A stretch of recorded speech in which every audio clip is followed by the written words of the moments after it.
Capítulo 1. La línea presidial y los apaches.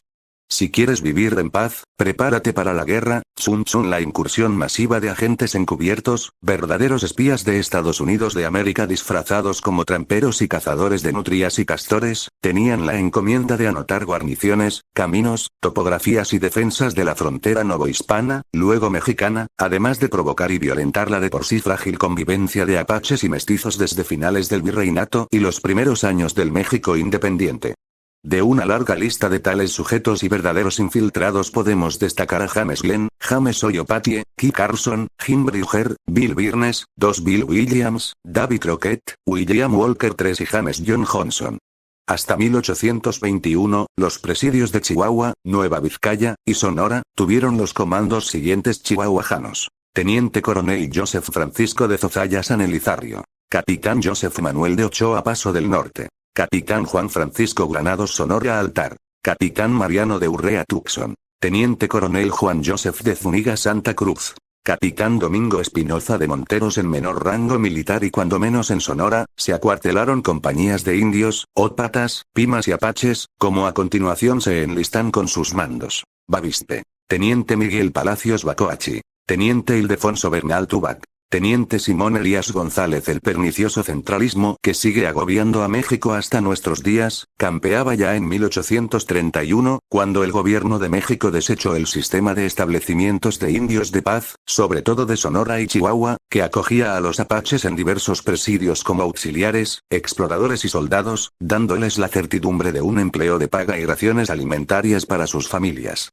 El vasto septentrión estaba prácticamente desolado y las previas recomendaciones del general Manuel Mier y Terán fueron desoídas irresponsablemente. El mandar al desempleo y retirar la asistencia social a la apachería mexicana, los remontó de nuevo a su condición primitiva de hostiles y eso fue capitalizado desde luego por los supuestos colonos estadounidenses, inicialmente con la etnia de los comanches en Texas con quienes hasta Iturbide había logrado un provechoso acuerdo.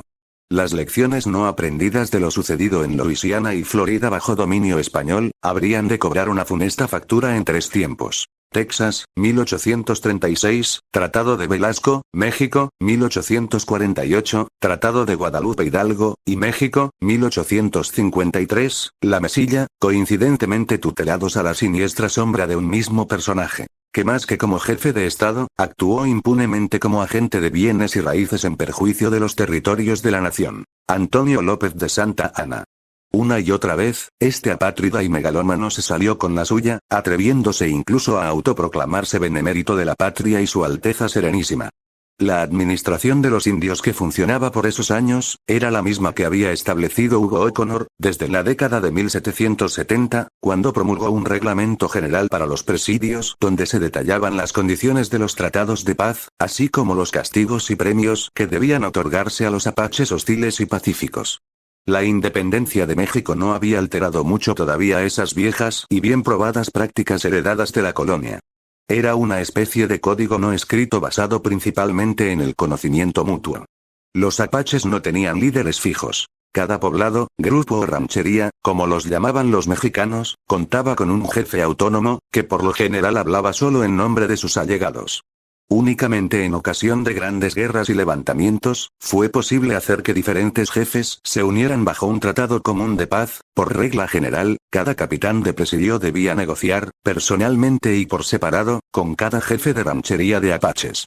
Los indios entendían estos arreglos de manera muy personal, no eran negociaciones con el gobierno, sino con el capitán del presidio o con la autoridad de que se tratara, el cual hablaba en nombre de los demás blancos. Era la palabra de uno, contra la del otro.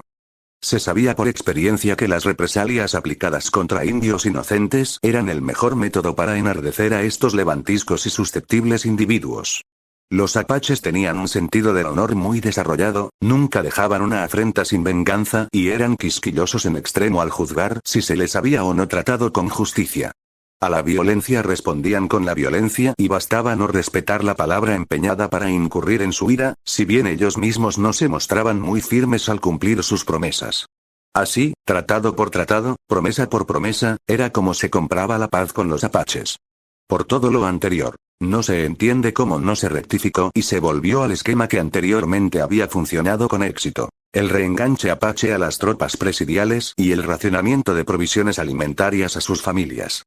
Los apaches, sobre todo las tribus Chiricahua y Mimbreña, eran formidables guerreros y jinetes. ¿Por qué no asociarlos para impedir la amenaza del expansionismo anglosajón en lugar de multiplicar focos de insurrección nativos? ¿Por qué no atender el sentido común y no tratar de componer lo que no estaba descompuesto? México, lo han dicho antes otros autores, es un país que no aprende las lecciones de su historia. No es casual que después del enorme despojo territorial, Estados Unidos de América situara sus principales bases militares en Texas, Nuevo México y Arizona en su frontera con México. Exactamente la propuesta del general Mier Terán a la inversa. Hay algo más que se debe anotar. ¿Por qué no adelantar más al noroeste la línea presidial ya existente con todo y su pie poblacional para contener el riesgo? ¿Por qué no instalar armerías en la proximidad de los presidios del norte?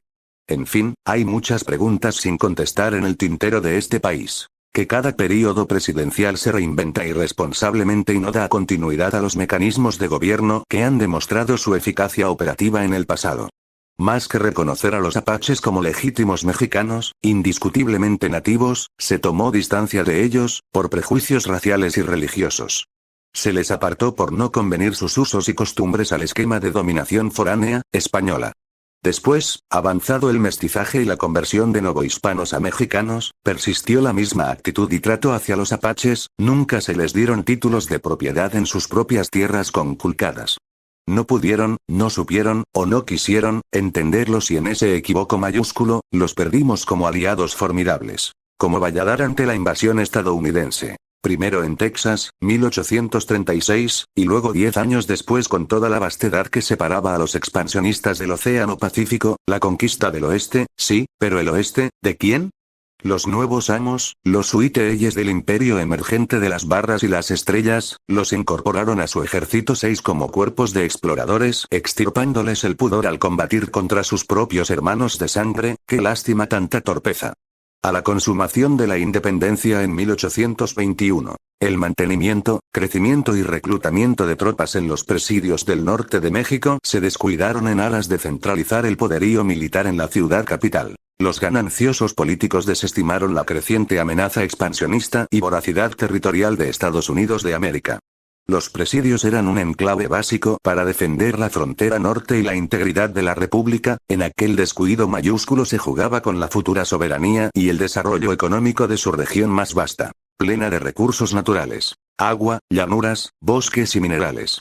Desde sus comienzos en la Guerra Chichimeca, durante la última mitad del siglo XVI, este bastión defensivo asumió gradualmente la responsabilidad principal de proteger y extender la frontera norte. Tanto en el número, como en la fortaleza de sus guarniciones, el presidio aumentó y disminuyó en respuesta a la intensificación y disminución de las hostilidades indias. De 1791 a 1831, miles de apaches se habían pacificado, desde los lipanes y mezcaleros de Texas, hasta los mimbreños y chiricahuas de Chihuahua y Sonora, respectivamente. Hubo sí, algunas escaramuzas en este breve período de 30 años, pero nada que no pudieran controlar los soldados presidiales. La miopía del gobierno centralista dio de baja a los apaches en su empleo de tropas auxiliares y suspendió sus raciones alimentarias. Aquel ahorro a la hacienda pública tuvo el costo más caro de nuestra historia. Así las cosas, en el período de transición entre la Nueva España y México independiente, llegó la ola clave o punta de lanza expansionista. Moisés Austin, originalmente de nacionalidad norteamericana, en 1797 se trasladó a la Luisiana y, previsor, adquiriendo la nacionalidad española, pero al ser vendida a los Estados Unidos y habiendo sufrido reveses de fortuna, decidió migrar a Texas y solicitó permiso para internarse con 300 familias anglosajonas. La petición fue aprobada en 18.218 por el comandante español de las provincias internas Joaquín Arredondo y reclamó para sí el permiso, mismo que ya tuvo que convalidar ante las autoridades del México independiente. Una vez consumada la independencia por el ejército trigarante y durante el período del primer imperio mexicano con Agustín de Iturbide, este reemplazó al Congreso por una Junta Nacional Instituyente, misma que promulgó una ley de colonización que ratificó la concesión a favor de Stephen Austin. Los nuevos gobernantes inmersos en arrebatingas del poder y negligentes al resguardo de nuestras fronteras, autorizaron en 1827 el doble de concesionarios de tierras en Texas. Y para 1831, se dieron irresponsablemente 800 más. También para colonos estadounidenses. Y para 1835, se habían establecido, entre otros, procedentes de Tennessee, los especuladores de tierras John y William H. Wharton, David G. Burnett y Samuel Houston, que nada casual se ubicaron en la población de Nacogdoches al este de Texas y limítrofe con Luisiana, que a partir de entonces se convertiría en el punto de armas y flujo de mercenarios enviados a sublevar por Andrew Jackson, el autor intelectual de la revuelta separatista.